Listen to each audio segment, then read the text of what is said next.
Guys guys आज की कहानी स्टार्ट करने से पहले आप सब मेरे चैनल पर नए हैं तो चैनल को सब्सक्राइब कर लें और पास में लगे बेल आइकन को भी प्रेस कर दें ताकि हमारे हर नए वीडियो की नोटिफिकेशन आपको मिलती रहे। और स्टोरी अच्छी लगे तो इसे ज़्यादा से ज़्यादा शेयर कीजिएगा और स्टोरी के बारे में अपना ओपिनियन हमें कमेंट में ज़रूर बताइएगा। तो चलिए आज की स्टोरी स्टार्ट करते हैं। स्टोरी का नाम है प्रेम और जंग में सब जायज़ है। महाभारत का युद्ध चल रहा था। भीष्म पितामह कौरवों की सेना का नेतृत्व कर रहे थे। उनके साथ युद्ध में आचार्य द्रोण, दानवीर कर्ण तथा कई अन्य वीर योद्धा थे। कौरवों की विशाल सेना को देखकर युधिष्ठिर ने श्री कृष्ण से पूछा, हे कृष्ण, इतनी बड़ी सेना को हम युद्ध में कैसे पराजित कर पाएंगे? इस पर श्री कृष्ण ने उनसे पूछा, क्या तुम्हें अपने युद्ध कौशल पर भरोसा नहीं है? तुम भीष्म तथा अर्जुन जैसे महान योद्धाओं को कैसे कम महत्व दे सकते हो? युधिष्ठिर ने कहा, हे कृष्ण, आप हमारी परम शक्ति हैं। श्री कृष्ण ने पांडवों को भीष्म पितामह के पराक्रम की याद दिलाई और एक युक्ति सुझाई। श्री कृष्ण ने कहा, राजा द्रुपद का पुत्र शिखंडी एक किन्नर है।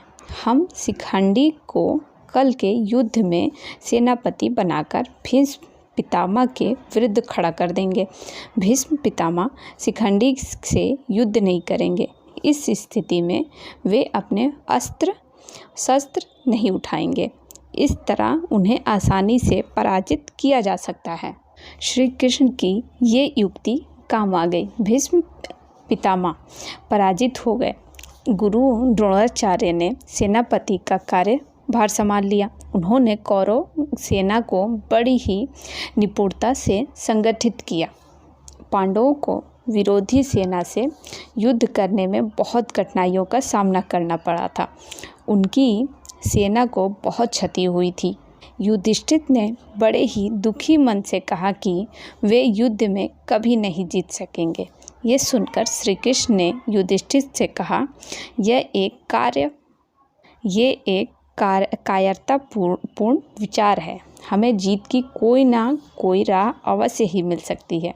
युधिष्ठिर ने कहा, हे कृष्ण, आज्ञा दें, हमें क्या करना चाहिए? श्री कृष्ण ने कहा, युधिष्ठिर, तुम धर्मपुत्र हो। सब लोग जानते हैं कि तुम कभी झूठ नहीं बोलते। अगर तुम एक युक्ति करने के लिए सहमत हो जाओ तो हम गुरु द्रोणाचार्य को युद्ध में हरा सकते हैं। युधिष्ठिर ने पूछा, वो कैसे? तो श्री कृष्ण ने कहा, हे युधिष्ठिर, तुम एक हाथी को पकड़ कर लाओ। उस हाथी का नाम द्रोणाचार्य के पुत्र अश्वत्थामा के नाम पर रख दो। फिर उस हाथी का वध करके घोषणा कर दो कि अश्वत्थामा युद्ध में मारा गया है। युधिष्ठिर ने इस कथन पर असहमति व्यक्त करते हुए कहा, हे कृष्ण, ऐसा करना तो असत्य भाषण होगा। श्री कृष्ण ने कहा, नहीं, यह कदापि असत्य नहीं होगा। तुम यह घोषणा करते हुए गुंजर हाथी शब्द को भी अंत में जोड़ दोगे, लेकिन जब तुम गुंजर शब्द की घोषणा करोगे तब ढोल नगाड़े इतने जोर से बजाए जाएंगे कि द्रोणाचार्य को केवल शुरू के 2 शब्द अश्वत्थामा हतो हंता ही सुनाई पड़ेगा। अपने पुत्र की मृत्यु के समाचार को सुनकर द्रोणाचार्य युद्ध करना छोड़ देंगे। फिर तुम उन्हें आसानी से युद्ध में पराजित कर सकोगे। कुछ देर सोचने के पश्चात युधिष्ठिर ने इस कथन का विरोध किया और कहा कि यह ठीक नहीं है। इस पर श्री कृष्ण ने तर्क दिया कि प्रेम और जंग में सब जायज़ है। युधिष्ठिर ने इच्छा न होते हुए भी हामी भर दी। इस युक्ति को अंजाम दिया। द्रोणाचार्य का युद्ध भूमि में वध कर दिया गया। इस कारण पांडवों को अपनी जीत में बाधक बन रहे द्रोणाचार्य जैसे महान योद्धा से मुक्ति मिल गई। इस कहानी से शिक्षा मिलती है कि शत्रु को अगर पराजित करना हो तो उसे उसी की चाल से ही मात देनी चाहिए। तो गाइस, अब हम आपको अपनी दूसरी स्टोरी सुनाते हैं जिसका नाम है सूरत से सीरत का अंदाज़ा नहीं होता। शाहजहाँ के सबसे बड़े बेटे दारा की बेगम रड़दिल थी। दारा उस राज्य का सही उत्तराधिकारी था, परंतु उसकी भावी शासक बनने की सारी आशाएं धूमिल हो गई क्योंकि उसके भाई औरंगजेब ने बगावत कर दी थी। दारा इस बगावत को कुचलना चाहता था। दोनों इस बात से अवगत थे कि यह बगावत की जंग उनके अंत का कारण बनेगी। इस युद्ध में औरंगजेब विजयी रहा। दारा मारा गया। दारा की मौत की खबर जब रणदिल के पास पहुंची तो वो फूट फूट कर रोने लगी। उसने तो जैसे अपना सब कुछ ही खो दिया था। आगरा लौटते ही औरंगजेब ने अपने पिता शाहजहां को आगरा किले में बंदी बना लिया तथा सारा राजपाट अपने अधिकार में कर लिया।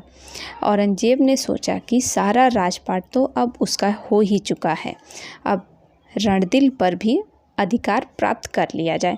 औरंगजेब ने अपनी एक दासी द्वारा रणदिल को यह प्रस्ताव भेजा कि वह अब उसकी बेगम बनकर रहे। दासी ने रणदिल से उसका प्रस्ताव स्वीकार करने के लिए कहा और कहा कि वह जवान और सुंदर हैं और अगर वह औरंगजेब की बेगम बन गई तो उसे ताउम्र ऐशो आराम की ज़िंदगी नसीब होगी। परंतु रणदिल ने औरंगजेब का ये प्रस्ताव ठुकरा दिया। दासी वापस लौट आई। औरंगजेब को पूरी घटना का ब्यौरा सुनाया। औरंगजेब ने दासी को फिर से रणदिल के पास जाने का आदेश दिया और उससे ये कहने को कहा कि वे उसके बिना जी नहीं सकते। उसमें एक जादुई आकर्षण है।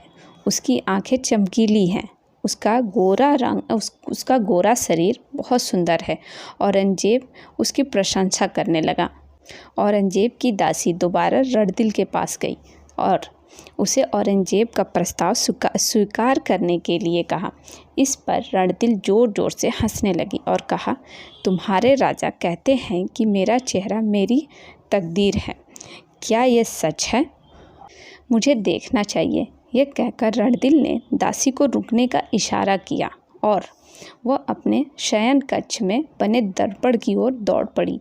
वह अपना चेहरा दर्पण के समक्ष निहारने लगी और कहने लगी, सचमुच मेरा चेहरा बहुत सुंदर है, लेकिन अब मुझे इस सुंदरता की कोई आवश्यकता नहीं है। रणदिल ने एक छुरा उठाया तथा अपने गालों पर उससे जोर जोर से वार करने लगी। खून से लथपथ वह दासी के पास गई। उसने खून को अपने दुपट्टे से पोंछा तथा उसे उस दासी को देते हुए कहा, इस खून से लथपथ दुपट्टे को तुम जाकर अपने राजा औरंगजेब को दे देना और कहना कि अब मेरा चेहरा सुंदर नहीं रहा। यह सुंदर चेहरा सिर्फ मेरे प्रिय पति दारा के लिए ही था। इस पर और किसी का अधिकार नहीं है, इसीलिए मैंने इसे नष्ट कर दिया है। अब मेरा चेहरा खून से लथपथ है, शीघ्र ही मेरे चेहरे पर दाग धब्बे बन जाएंगे। रणदिल का लहूलुहान चेहरा दासी से देखा ना गया। कुछ देर के लिए तो उसकी बोलती ही बंद हो गई। बाद में अपने आप को किसी तरह संभालते हुए दासी ने रणदिल से कहा, आप महान हैं। हे साहसी बेगम साहिबा, अगर शहंशाह दारा आज जिंदा होते तो उन्हें आप पर तथा आपकी वफादारी पर नाज होता। दासी के चले जाने पर रणदिल उसे तब तक देखती रही जब तक कि दासी आंखों से ओझल नहीं हो गई।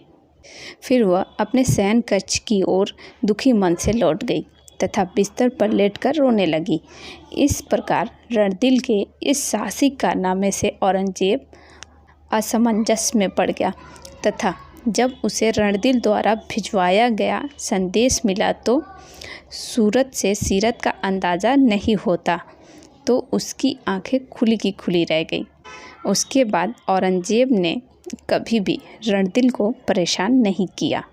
इस कहानी से हमें शिक्षा मिलती है कि हमें किसी के बाहरी आकर्षण को उसकी सुंदरता का पैमाना नहीं मानना चाहिए। हमें उसके मन की सुंदरता को परखना चाहिए, तभी हम उस व्यक्ति विशेष की सही तरह से पहचान कर पाएंगे। तो गाइस, आपको दोनों स्टोरीज़ कैसी लगी हमें कमेंट पर ज़रूर बताइएगा और ये भी बताइएगा कौन सी स्टोरी ज़्यादा मज़ेदार लगी, और ये भी बताइएगा आप और किस तरह की स्टोरी सुनना चाहते हैं। स्टोरीज़ अच्छी लगी हो तो इसे ज़्यादा से ज़्यादा शेयर कीजिएगा और हमारे चैनल को सब्सक्राइब कीजिएगा।